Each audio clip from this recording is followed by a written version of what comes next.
Sir అట్లా మీరు ఎన్ని ఇయర్స్ అవుతుంది సార్ ఈ విలన్ అనే జర్నీకి వచ్చి, అంటే విలన్ అంటే విలన్ కాదు, ఆర్టిస్ట్ జర్నీ వచ్చేటప్పటికల్లా నాకు నాటకరంగం 30 years ఎక్స్పీరియన్స్ అండి. ఓకే, అంటే మీరు స్టార్టింగ్ మీరు ఒక క్యారెక్టర్ ఆర్టిస్ట్ గా వచ్చారు, ఆ, తర్వాత విలన్ గా. విలన్ అంటే సంథింగ్ ఏం లేదండి, ఒక సినిమాలో ఒకటి ఇప్పుడు టక్ జగదీష్ లో ఒక సీన్ ఉంటుంది, ఒక సీన్, ఆ సీన్ లో విలన్. ఓకే, అట్లా ఇప్పుడు 7-11 కంప్లీట్ గా విలన్ క్యారెక్టర్ చేశాను, మినిస్టర్ బసవపున్నయ్య అనే క్యారెక్టర్. అలాగే ఇప్పుడు ఒకసారి ప్రేమించాక అని అది. ఓకే, మీరు ఇండస్ట్రీకి వచ్చి ఎన్ని ఇయర్స్ అవుతుంది సార్? నేను యాక్చువల్ గా 2009 మహాత్మా దగ్గర నుంచి ఉన్నాను. ఆ తర్వాత ఒక 10 years బ్రేక్ ఇచ్చాను, అంటే పిల్లలు చిన్నపిల్లలు అవడం వల్ల మళ్ళీ విజయవాడ వెళ్ళిపోయి వేరే వ్యాపారాలు చేసుకుంటూ ఉండేవాను. మళ్ళీ రీఎంట్రీ, నేను ఆ 7-11 మూవీ తోటి రీఎంట్రీ, తర్వాత టక్ జగదీష్, నా రబ్బిక కంటిన్యూగా ప్రాజెక్టులు చేస్తాను. ఇప్పుడు ఫుల్ ఫ్లెడ్జ్డ్ గా ఇండస్ట్రీలోనే ఉన్నాను. ఓకే ఓకే సార్, నెక్స్ట్ అంటే మీకు నెక్స్ట్ మళ్ళీ ఎన్ని మూవీస్ లో చేస్తున్నారు సార్? అంటే కృష్ణమ్మ అయిపోయిన తర్వాత మీరు ఎన్ని మూవీస్ లో? కృష్ణమ్మ తర్వాత ఇప్పుడు ప్రెజెంట్ నాకు రిలీజ్ కి ఇప్పుడు పుష్ప చేస్తున్నానండి. ఓకే, పుష్పలో ఒక సిండికేట్ మెంబర్. ఓకే సార్, అందులో బాగుంటది. ఇంకా తండేలు చేస్తున్నాను, తండేల్ నాగచైతన్య గారి గీత చేస్తున్నాను. స్వాగ్ అని శ్రీ విష్ణు గారి సినిమాలో ఒక 2 సీన్ల వేషం, మంచి కామెడీ. ఆయన మూవీస్ అంటే ఇంకా కామెడీ సానర్ లో ఉంటాయి, బాగుంటది. Okay sir, and me director గారు అండ్ ఆయనకి ఇది debut movie, first movie, so ఆయన మేకింగ్ స్టైల్ ఎలా ఉంది? అంటే కొత్త డైరెక్టర్ కదా.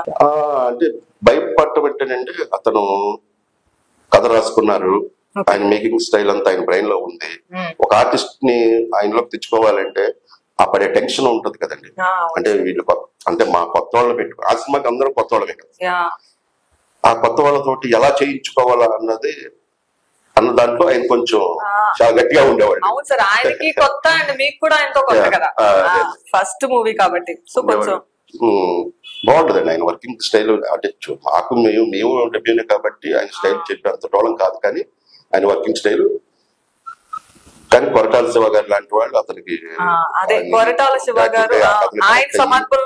వచ్చింది అంటే మరి ఆయన టాలెంటెడ్ అయితే కానీ ఇంత పెద్ద వాళ్ళు వెనకాల. అలాగే మమ్మల్ని అందరినీ ప్రతి సీను ఆయనకి వచ్చేదాకా, ఆయనకి ఒక సీన్ అయితే 15 టేకులు, నేను 15 టేకులు తీసుకున్నాను. ఒక చిన్న ఎక్స్ప్రెషన్ ఆయనకి కావాల్సింది, డైలాగ్ కూడా కాదు, ఆ చిన్న ఎక్స్ప్రెషన్ కి 15 టేకులు. సార్ నేను ఒకసారి ఏంటి సార్ అన్న, చేయండి సార్ మీరు. ఓకే సార్ అంటే ఇప్పుడు డైరెక్టర్ పాయింట్ ఆఫ్ వ్యూ ఏముంటో తెలియదు. మేమేమనుకుంటాం ఆ స్టేజ్ వాళ్ళు పెద్ద యాక్టర్లు బాగా చేసేస్తాం అనుకుంటాం, కానీ ఇప్పుడు ఆయన మైండ్ లో ఏమవుతుందో తెలుసుకొని చేయగలిగితేనే ఆర్టిస్ట్. నాకు వచ్చిన చేస్తే నేనెందుకు, మీకేం కావాలో చేయటమే ఆర్టిస్ట్ లక్ష్యం. అలాగే సార్ ప్రతి షాట్ ఇవాళ రేపు మీరు స్క్రీన్ మీద చూసిన తర్వాత బా భలే చేశారు ఆయన అని అనుకున్నారంటే క్రెడిట్ గోస్ టు డైరెక్టర్ గారు. ట్రైలర్ అయితే చాలా బాగుంది సార్, మేము నెక్స్ట్ మూవీ కోసం వెయిట్ చేస్తున్నాం సార్. అలానే మీ కో ఆర్టిస్టులు ఉన్నారు కదా, అంటే వాళ్ళు కూడా కొన్ని మూవీస్ లో మంచి యాక్టర్స్ ఉన్నారు.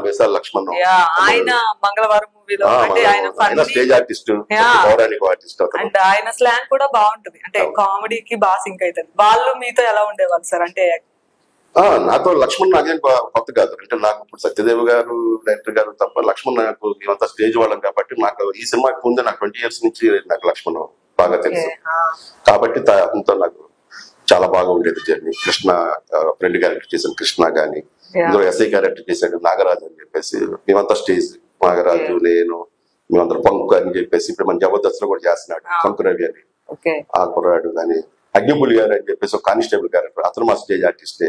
మేమంతా స్టేజ్ వాళ్ళమే, ఆల్మోస్ట్ ఆల్ ఈ సినిమాలో స్టేజ్ ఆర్టిస్ట్లే ఉన్నారు. ప్రతి చిన్న క్యారెక్టర్ కానీ పెద్ద క్యారెక్టర్ వరకు అంతా స్టేజ్ వాళ్ళు.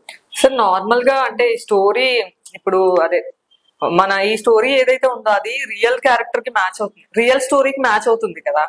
సో ఇదేమన్నా రియల్ స్టోరీని బేస్ చేసుకుని తీసిందంటారా? అంటే విజయవాడలో జరిగిన స్టోరీస్ ఏమైనా జరిగినవి అంటారా, లేదంటే? అదే ఉండదండి, అదే ఉండదు, ఒక చిన్న పాయింట్ అంతే, అది కూడా కాదు, దాని చుట్టూ కథ తిరుగుతా ఉంటది. అంటే కొన్నింటిని మనం ఇమాజినేషన్ చేసుకుని దాని చుట్టూలా అంతే. ఓకే సార్, మామూలుగా మీరు విలన్ క్యారెక్టర్స్ ఎక్కువ చేస్తారు కదా, సీరియల్స్ లోనైనా మూవీస్ లోనైనా ఎలా ఉంటదంటే, ఇంకా హీరో అంటే ఒక పాజిటివ్ యాంగిల్, విలన్ అంటే ఒక నెగిటివ్ యాంగిల్, ఈ బయటకు వచ్చినా సరే ఈ విలనే అన్నట్లు చూస్తారు. సో మిమ్మల్ని ఎలా ట్రీట్ చేస్తారు? బయట విలన్ లానే ట్రీట్ చేస్తారా, లేదంటే? ఉంటదండి, ఇబ్బంది ఉంటుంది. మన ఒకసారి పెద్ద కాపని సినిమాకి మేము అవుట్డోర్ అమలాపురం వెళ్ళాం. అప్పటికి డగ్ జగదీష్ వచ్చింది. అరే ఈడాడు తమ్ముడు నడిపించాడు. అవును సార్, ఇంకా విలన్లోనే చూస్తారు. అట్లా ఉంటది. మరి ఇంట్లో ఎలా ఉంటది సార్? అంటే అయ్యో ఇంట్లో నేను కాదు వెళ్ళను. అంటే ఇంట్లో మీరే విలన్? ఇంట్లో నేను కాదు వెళ్ళను.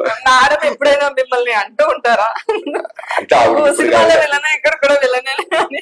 25 years అయిపోయింది మ్యారేజ్ అయ్యి. ఓకే. స్టార్టింగ్ లో ఏమన్నా అలా ఫీల్ అయ్యేదేమో కానీ వెళ్ళనుగా ఇప్పుడు లేదు. అంటే ఇప్పుడు నేను తమ్ముడి అన్నా. అవునా? అంటే బయట మీరు విలన్ అయి ఉండొచ్చు కానీ ఇంట్లో మీరు కమెడియన్. మరి మీ పిల్లలు ఎలా ట్రీట్ చేస్తారు? నాకు 2 పాపలండి. పాపలు? ఓకే సార్, మీరు చాలా అదృష్టవంతులు సార్, ఎందుకంటే మీరు అమ్మాయిలు కదా. నేను నిజంగా నేను అదృష్టవంతుడిగా గ్రేట్ గా ఫీల్ అవుతాను. ఓకే. 2 పిల్లలు జాబులు చేస్తున్నారు. ఓకే. పెద్ద అమ్మాయి సాఫ్ట్వేర్, చిన్న అమ్మాయి మెడికల్ లో హెచ్ఆర్. ఓకే. మీ పిల్లలు ఏమైనా చెప్తూ ఉంటారా, అంటే వాళ్ళ కొలీగ్స్ కానీ? అమ్మో మీ డాడీ చూస్తే భయం, ఆ సినిమాలో ఇలాగా ఈ సినిమాలో ఇలాగా అని చెప్పి చూసి డాడీ మా ఫ్రెండ్ ఒకటి ఎలా అన్నాడు, అమ్మో మీ డాడీ ఎలా ఉన్నాడు అని అంటుంటారు. Okay okay sir. ఓకే, ఇప్పుడు నెక్స్ట్ రిలీజ్ ఎప్పుడు సార్ మూవీ? May 10th అండి. Okay, 10th release. May 10th. కంపల్సరిగా మీరు థియేటర్కి వెళ్ళి ఖచ్చితంగా చూస్తాం సార్. మేము ట్రైలర్ వచ్చినప్పుడే ఏంటి అంటే ఇంకో విషయం సార్ మిమ్మల్ని అడగాలి. అందులో వాళ్ళు తప్పు చేయకుండా వెళ్తారు, కేసు ఒప్పుకొని శిక్ష అనుభవించడానికి వెళ్తారు, కానీ వాళ్ళకే తెలియదు ఆ విషయం. శిక్ష ఎందుకు మనం శిక్ష అనుభవిస్తున్నామని వాళ్ళకే తెలియదు. ఆ శిక్ష ఎందుకు సార్, ఆ కేసు ఏంటి అనేది ఏమన్నా చెప్తారా? సస్పెన్స్.